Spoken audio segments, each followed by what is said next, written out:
Hello students. सो आज के lecture में अपन first law of thermodynamics discuss करेंगे।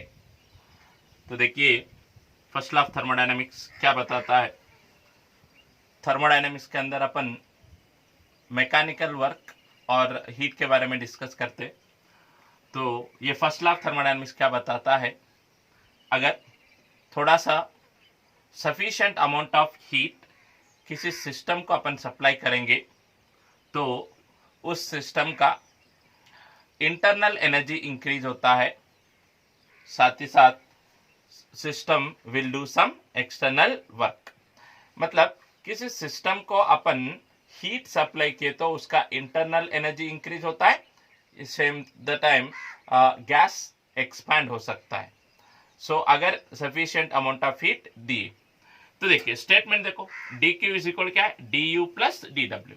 इसका मतलब क्या है, whenever a sufficient amount of heat is supplied to the system uses the heat energy to increase its internal energy as well as to do some external work। मतलब अपन जितना heat देते हैं तो वो हीट थोड़ा सा इंटरनल एनर्जी इंक्रीज होने के लिए यूज होता है और बाकी का वर्क डन के लिए। तो फार्मूला क्या है, D Q is equal to D U plus D W. तो डी क्यू क्या है, अमाउंट ऑफ हीट सप्लाइड। तो डी यू क्या है, चेंज इन इंटरनल एनर्जी, मतलब इंक्रीज हो सकता है डिक्रीज भी हो सकता है। तो डी डब्ल्यू क्या है, एक्सटर्नल वर्क डन। तो देखिए ये गैस या सिस्टम, उस सिस्टम को अपन हीट सप्लाई किए तो उस सिस्टम का इंटरनल एनर्जी मतलब टेम्परेचर इंक्रीज होता है और वो सिस्टम एक्सपैंड हो सकता है। एक्सपेंशन कभी कभी वो एक्सपैंड होता है तो कभी कंप्रेस भी हो सकता है, डिपेंड्स ऑन द सिचुएशन। तो देखिए यहाँ पे D Q is positive. Positive का मतलब क्या है, अगर अपन सिस्टम को हीट सप्लाई किए, heat supplied to the system मतलब सिस्टम को अपन हीट दिए तो डी क्यू क्या होता है, पॉजिटिव। सो कभी कभी ऐसा होता है कि सिस्टम से हीट निकलता है, so heat is observed from the system, मतलब सिस्टम हीट को रिजेक्ट करता है तो तब D Q is negative when heat is observed from the system. देखिए D U is positive. D U positive कब होता है, अगर इंटरनल एनर्जी इंक्रीज हुआ तो डी यू पॉजिटिव होता है, मतलब increase in internal energy. Decrease in internal energy है तो D you negative. Work done by the system, अगर सिस्टम वर्क करता है मतलब एक्सपेंशन, तो एक्सपेंशन में क्या होता है, डी डब्ल्यू इज पॉजिटिव। वही work done on the system मतलब कंप्रेशन, कंप्रेशन में क्या होता है, डी डब्ल्यू इज नेगेटिव। तो ये फर्स्ट लॉ ऑफ थर्मोडायनेमिक्स। फिर से एक बार देखिए, फर्स्ट लॉ ऑफ थर्मोडायनेमिक्स का मतलब क्या है, D Q is equal to D U plus D W. D Q is equal to D U plus D W मतलब क्या है, whenever heat is supplied to the system uses the heat energy to increase its internal energy as well as to do some external work. So this is the first law of thermodynamics. तो ये first law thermodynamics के कुछ application अपन discuss करेंगे। तो क्या application है, सो ये देखिए, ये फर्स्ट लॉ थर्मोडायनेमिक्स के सिग्निफिकेंस क्या है। द फर्स्ट लॉ थर्मोडायनेमिक्स का सिग्निफिकेंस ये है कि this law is applicable for any process. This law is applicable for any process in the any state of matter, मतलब सॉलिड, लिक्विड या gas, या किसी भी प्रोसेस को अपन ये फर्स्ट लॉ ऑफ थर्मोडायनेमिक्स को अप्लाई कर सकते। तो प्रॉब्लम क्या है फर्स्ट लॉ ऑफ थर्मोडायनेमिक्स, तो फर्स्ट लॉ ऑफ थर्मोडायनेमिक्स ये बताता है कि हीट सप्लाई हो रहा है या रिजेक्ट हो रहा है, लेकिन ये नहीं बताता कि ये किस डायरेक्शन में हीट फ्लो हो रहा है। It does not indicate the direction of flow of heat. और ये सिंपली क्या बताता है, it will show simply the law of conservation of energy, मतलब एनर्जी ये है तो ये इससे इक्वल हो जाता है, मतलब law of conservation of energy.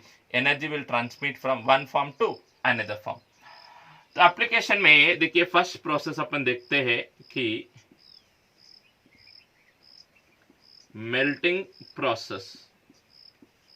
ये देखिए, ये मेल्टिंग प्रोसेस क्या होता है?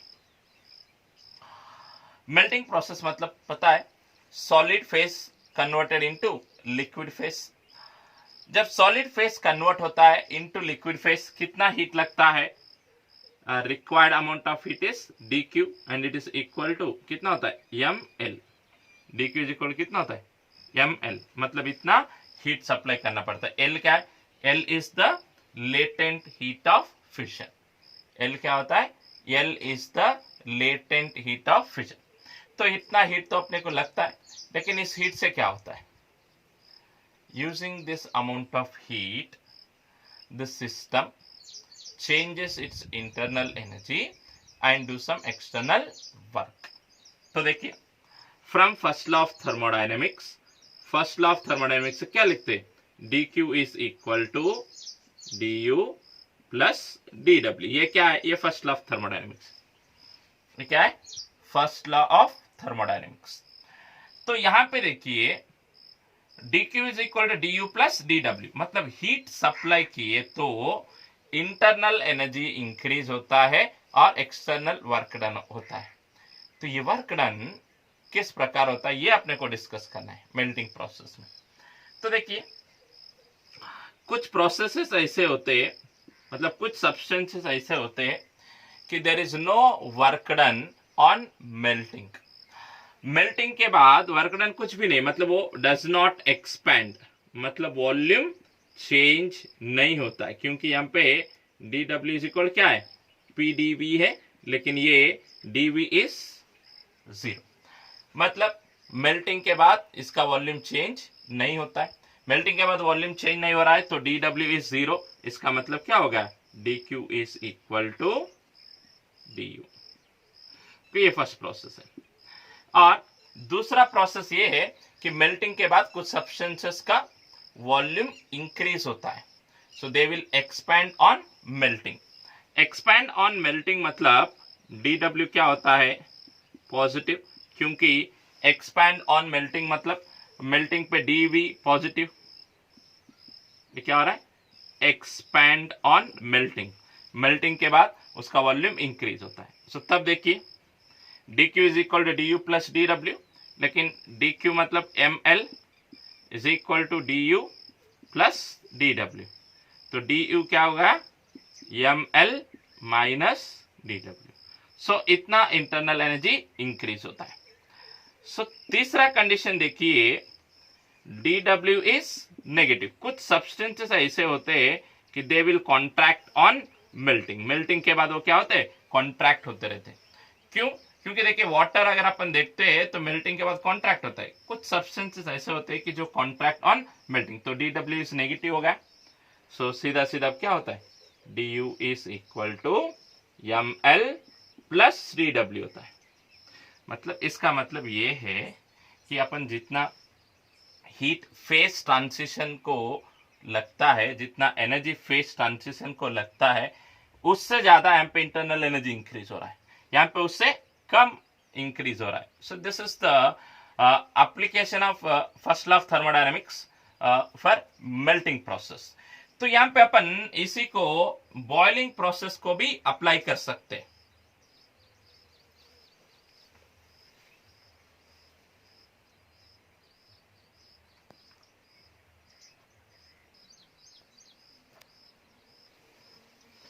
सो नेक्स्ट है बॉइलिंग प्रोसेस। तो ये बॉइलिंग प्रोसेस में सेम होता है, dq is equal to ml, लेकिन अब ये लेटेंट हीट ऑफ वेपराइजेशन विषय। तो सेम यहाँ पे dq इज इक्वल कितना होगा? du plus dw। तो ये dq इज इक्वल ml है, तो आप ऐसा लिख सकते हैं कि mlv is equal to du plus dw। तो यहाँ पे किसी तरह के कंडीशंस नहीं होते, there are no conditions, because all the substances will expand on heating boiling। so boiling के बाद सभी substances यहाँ पे एक्सपैंड ही होते, इसीलिए यहाँ पे कुछ कंडीशन नहीं होता है. So this is the applications of first law of thermodynamics. तो यहाँ पे फर्स्ट लॉ ऑफ थर्मोडायनेमिक्स आप और एक लॉ है जूल्स लॉ, कि ये दोनों को अपन मिक्स करके क्वेश्चन सॉल्व करते हैं. तो ये जूल्स लॉ क्या बताता है, देखिए, व्हेनेवर अमाउंट ऑफ हीट, कभी हीट अगर अपन किसी सिस्टम को सप्लाई किए तो वहां पे मैकेनिकल वर्क हो रहा है. First law of thermodynamics discuss किए थे. तो जूल्स लॉ क्या बताता है, देखो, अगर कहीं पे मैकेनिकल वर्क हुआ तो वो हीट में कन्वर्ट होता है. तो कहां पे, अगर mechanical work is done against the frictional forces or against the friction, so that will converted into heat energy. So thermodynamics में अपन यही डिस्कस कर रहे थे, mechanical work will converted into heat energy या heat energy is converted into mechanical work. तो ये Joule's law में ये बताता है कि whenever the work is done against the friction, that will converted into heat energy. So देखिए ये है, सो Q इज इक्वल टू कितना होता है, जे डब्ल्यू. सो आर कभी कभी H लिखते हैं, H is equal to J W. So देखिए यहां पे we have a different amount of work done and different amount of heat energy supplied. So ये जूल्स लॉ है. तो ये J को क्या बोलते हैं अपन, mechanical equivalent of heat. J is mechanical equivalent of heat. So simply J is equal to 1 लेना चाहिए. So we are, I am not going to confuse you, simply J equal to 1 लेना चाहिए और तब Q जूल्स में होना चाहिए, मतलब हीट एनर्जी. उसी तरह W भी जूल्स में होना चाहिए. अगर ऐसा नहीं है तो J इक्वल टू कितना होता है, 4.186 कैलोरी पर जूल्स.